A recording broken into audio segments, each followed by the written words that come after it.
Om Sri Gurubhyo Namaha Hari Om. Sri Guru Samhita, the legend of the Supreme Guru, original in Marathi as Sri Guru Charitra by Sri Gangadhara Saraswati, composition in Sanskrit by His Holiness Sri Sri Sri Vasudevananda Saraswati, also known as Tembe Maharaj. This translation into English is provided by Dr. Narasimhaswamy Banavara. Chapter 27, Defeat of the arrogant Brahmins and the redemption of the lowly person. Salutations to Lord Ganapati, salutations to Lord Dattatreya. 1. The great disciple Namadharaka fixed his mind at the feet of Guru Siddha, folded his hands, and saluted Guru Siddha with profound devotion and respect. He humbly said the following. 2. Namadharaka said, O Guru Siddha, praises be to you, praises be to you. You are the only person in this world who can help me cross this ocean of life and reach the other shore. I am lucky to have obtained the darshan of your holy feet. 3. After the Supreme Guru advised the two Brahmins on the four Vedas and the respective sections, what happened next? O Lord, please tell me everything in detail. 4.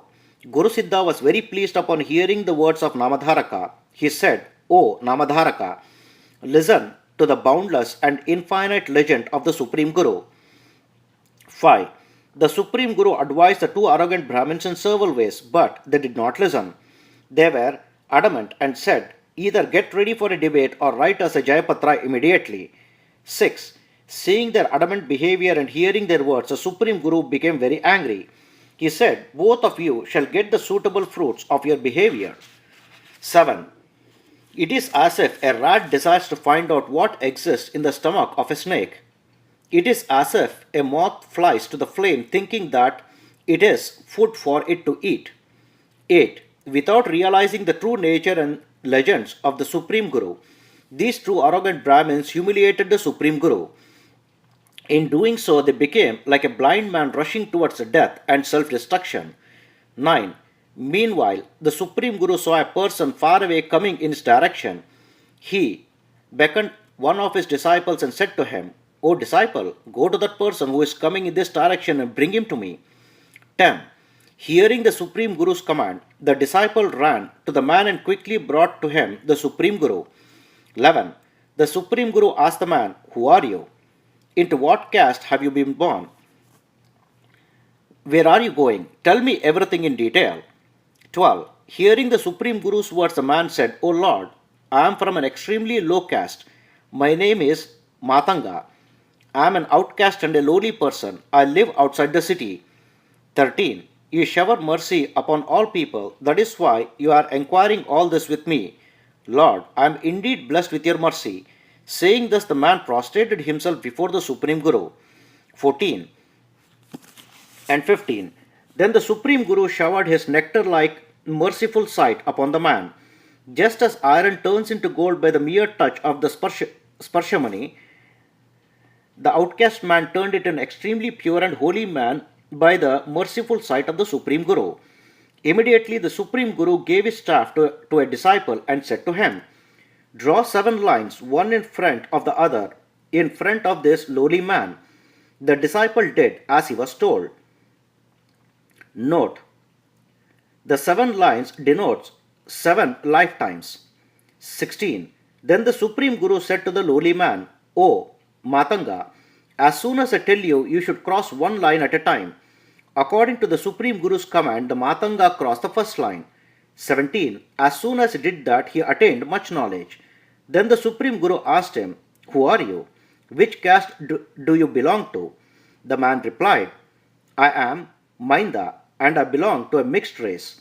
Then the Supreme Guru asked him to cross a second line.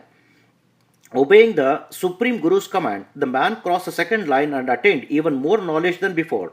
When asked by the Supreme Guru, he said that he hailed from the archers, that is hunter's caste, and that his job was to protect the forests. 18. Then the man crossed the third line according to the Supreme Guru's command. He suddenly obtained knowledge of his previous birth.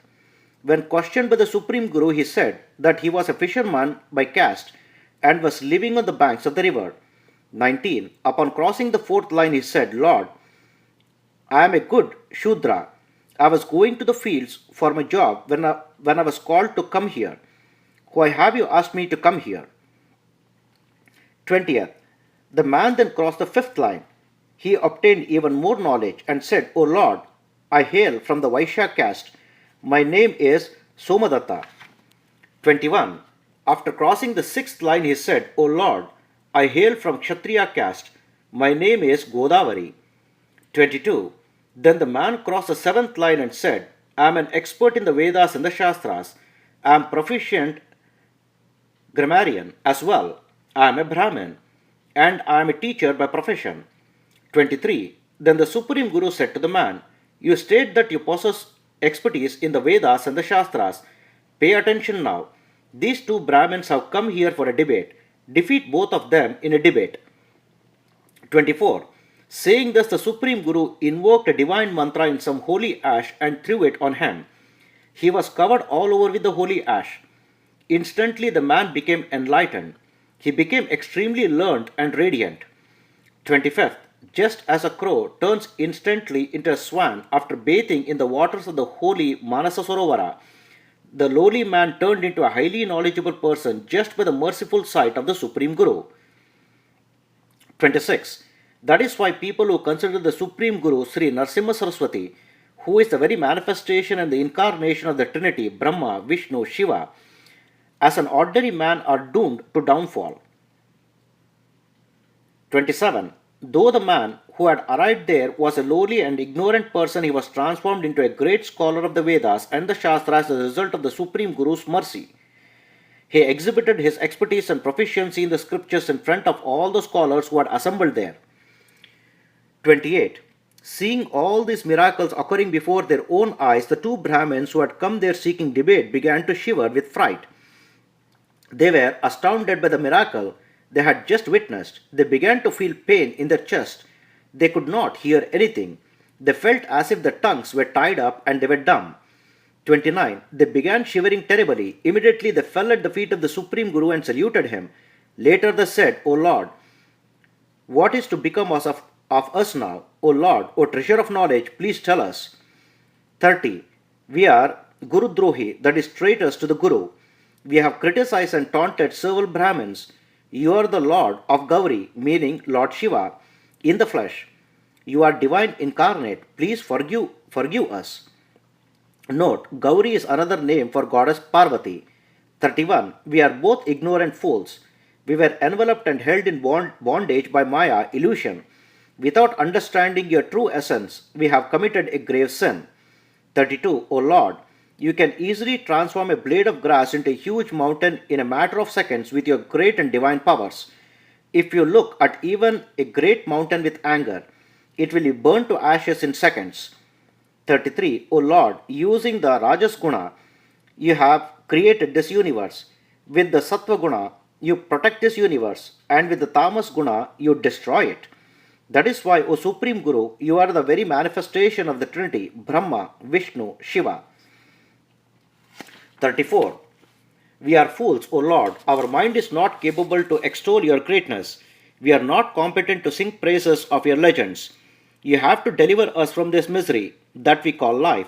We seek refuge in you. We have come seeking your protection. 35. Saying thus, the two Brahmins fell at the feet of the Supreme Guru. Hearing the words of the two Brahmins, the Supreme Guru said to them, O Brahmins, you have brought much distress to the pious and virtuous sannyasi Trivikrama Bharati. 36. Not only that, you have committed several serious blunders. You have humiliated several Brahmins. You will be punished suitably. You both will attain the form and the life of Brahma Rakshasa. That's a kind of evil human flesh-eating demon. 37. You shall experience the consequences of all your actions in that life. Whatever actions one performs, so shall he experience the fruits of such actions. Be they merits or sins, one has to experience the consequences of one's actions. That is the doctrine of karma. Without it, there is no salvation. 38. Hearing the Supreme Guru's words, the two Brahmins fell at his feet and said, O Master, how can we ever be liberated from this misery-filled ocean? 39. Then the Supreme Guru, who is the vast ocean of kindness, said, O Brahmins, listen to my words. You will experience the life of Brahma Rakshasas for 12 years.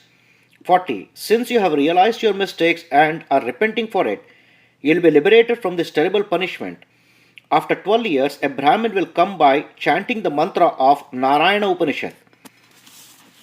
41. The travelling Brahmin shall be the cause of your salvation. As soon as you hear the first mantra of the Narayana Upanishad, all your sins shall be destroyed. When you hear the rest of the mantras, you shall become liberated from the curse. 42. Now, both of you go to the banks of river Bhima.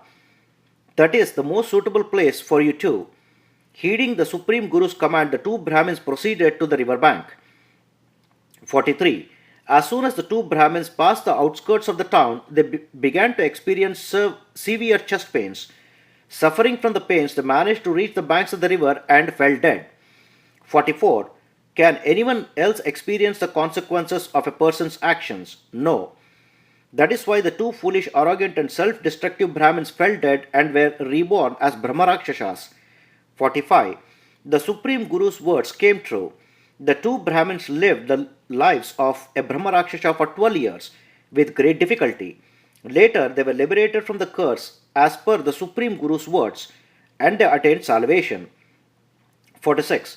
Guru Siddha said, O disciple Namadharaka, the two Brahmins went to the river, fell dead, and were reborn as Brahmarakshasas. Meanwhile, at the seat of the Supreme Guru, there occurred a beautiful and extremely sanctifying incident. I shall tell you about it. Listen with great attention. 47. The outcast person Matanga had been transformed into a Brahmin and a great scholar of the Vedas and Shastras after crossing the seventh line. Seeing that miracle, he decided that he had remembered that he was a Brahmin 7 lifetimes ago. 48. Then he humbly saluted the Supreme Guru with devotion and said, O Supreme Guru, you are the divine guiding light to dispel the illusory darkness of one's mind. 49. When I was a Brahmin 7 lifetimes ago, why have been born as a lowly person now? You are cognizant of the past, present, and future. You are a great ascetic. Please describe everything to me in detail. 50. What kinds of terrible sins did I commit in my previous lives? O Lord, O Supreme Lord Shiva, O Guru Narasimhaswamy Saraswati, please have mercy on me and tell me. 51. Hearing the man's words, the Supreme Guru began to describe everything to him. O Namadharaka, I shall describe the story to you now. 52. Gangadhara Saraswati is going to describe the same story in the next chapter. This is a divine nectar-like story. A person will become highly knowledgeable just by listening to it. A sinner shall become purified by listening to this great legend. 53. Whoever preaches this divine and extremely holy legend or even listens to it shall achieve fulfillment of all their desires and wishes and attain all the Purushastras, that is the pursuits of life, dharma, artha, kama, and moksha as well. This divine legend destroys all sins and afflictions and bestows great merits upon everyone. Thus ends chapter 27 in the Karma Kanda in the dialogue between Guru Siddha and Namadharaka in the text known as the Legend of Narasimha Saraswati, authored by Gangadhara Saraswati in the Marathi language as Sri Guru Charitra and referred to as Sri Guru Samhita, composed in the Sanskrit language by His Holiness Sri Vasudevananda Saraswati. Om Tat Sat. Mantrahina, Kriyahina, Bhaktihina, Kshamapate. Om Sri Krishnarpanamastu.